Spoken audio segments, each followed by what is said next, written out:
Finally department of telecommunication से biggest update आ चुकी है और इससे पूरा टेलीकॉम सेक्टर इंडिया का बदल जाएगा, क्योंकि जो कॉम्प्लेक्सिटी थी कि आप इंडिया में टेलीकॉम ऑपरेटर बनना चाह रहे हैं तो बहुत ज़्यादा कॉम्प्लेक्स खिचड़ी थी। और जिस तरीके से आज की डेट में सिस्टम वर्क करता है make a new telecom operator in India, वो डिपार्टमेंट ऑफ टेलीकम्युनिकेशन ने अब फाइनली रीपॉलिश कर दिया है। क्योंकि आज की डेट में जो आपको लाइसेंस की रिक्वायरमेंट होती है वो बहुत ज़्यादा डिफरेंट लाइसेंस लेने होते हैं, जैसे कि यूनिफाइड लाइसेंस लेना होता है, इंटरनेट सर्विस प्रोवाइडर लाइसेंस लेना होता है, नेशनल लॉन्ग डिस्टेंस लाइसेंस लेना होता है, इंटरनेशनल लॉन्ग डिस्टेंस लाइसेंस लेना होता है और अदर्स टेलीकॉम लाइसेंस की रिक्वायरमेंट होती है।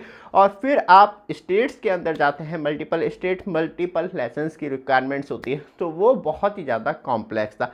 फाइनली डिपार्टमेंट ऑफ टेलीकम्युनिकेशन ने न्यू टेलीकॉम रूल 2026 इंट्रोड्यूस कर दिए हैं।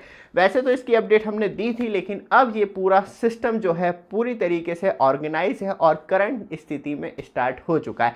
बट आप हमारे चैनल पे फर्स्ट टाइम आए हैं, चैनल को सब्सक्राइब, वीडियो को लाइक कीजिए रेगुलर अपडेट के लिए, जिससे कि आपको लगातार अपडेट मिलती रहे। सबसे ज़्यादा प्रॉब्लम तब होती है तब आप ट्रैवल में और आपका मोबाइल अचानक से डिस्चार्ज हो जाए, तो उसके लिए जैसे डिस्प्ले पे टच करेंगे यहीं पे पावर बैंक ऐड कर रखी हैं और बेस्ट क्वालिटी आपको पावर बैंक देखने के लिए मिलती है, जो 22.5 वाट की फास्ट चार्जिंग फीचर्स के साथ आती है, क्योंकि मैक्सिमम मोबाइल फ़ोन इसी को सपोर्ट करते हैं और ये आपको पावर बैंक देखने के लिए मिलती है। तो मैं डायरेक्टली इसे चार्ज कर सकता हूँ और फास्ट चार्जिंग फीचर वर्क करने लगता है। तो दोस्तों ये ग्रेट अपॉर्चुनिटी मिस मत कीजिएगा, आपके लिए ऐड कर रखे हैं प्रोडक्ट, एक बार ट्राई कर लीजिएगा।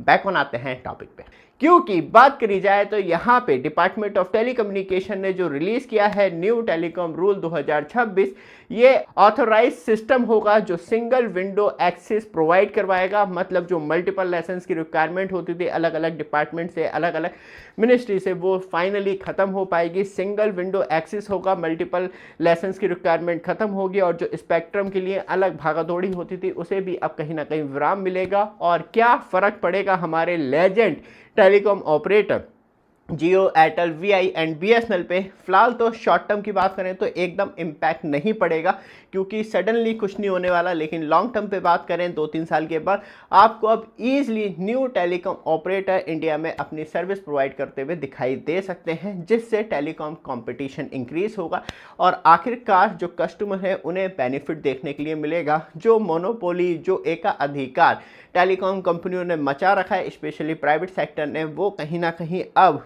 ये नए ऑथराइज सिस्टम आने से कहीं ना कहीं न्यू प्लेयर्स इंडिया में अब टेलीकॉम सर्विस प्रोवाइड करते हुए दिखाई देंगे। और इससे बेनिफिट ये होगा, एक तो गवर्नमेंट की इनकम इंक्रीज होगी, लाइसेंस की बिक्री होगी और इंफ्रास्ट्रक्चर यूज़ होगा तो उस पर पैसा अर्न किया जाएगा। ऊपर से Bharat net fibre already national wise level पे फैला हुआ है तो उसका यूज़ यूटिलाइजेशन इंक्रीज हो पाएगा, गवर्नमेंट वहाँ से भी पैसा कमा पाएगी। ऊपर से बात करी जाए तो ये न्यू सिस्टम जो है अब फाइनली करंट कंडीशन में, वर्किंग कंडीशन में है, क्योंकि डिपार्टमेंट ऑफ टेलीकम्युनिकेशन ने पहले ही जो पुराने सबमिट फॉर्म थे उन्हें रोक लगा दी थी कि तब तक न्यू ऑथराइजेशन सिस्टम इम्प्लीमेंटेशन नहीं हो जाता तब तक कुछ नया नहीं एक्सेप्ट किया जाएगा। और फाइनली अब इम्प्लीमेंटेशन हो चुका है तो न्यू सिस्टम के अनुसार ही सिंगल विंडो एक्सेस आपको मिल पाएगा।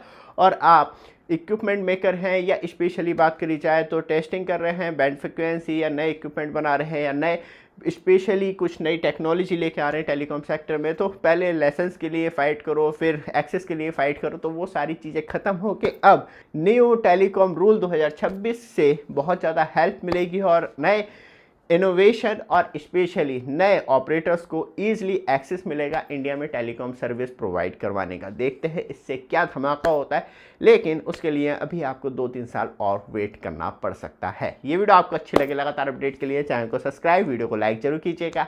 धन्यवाद।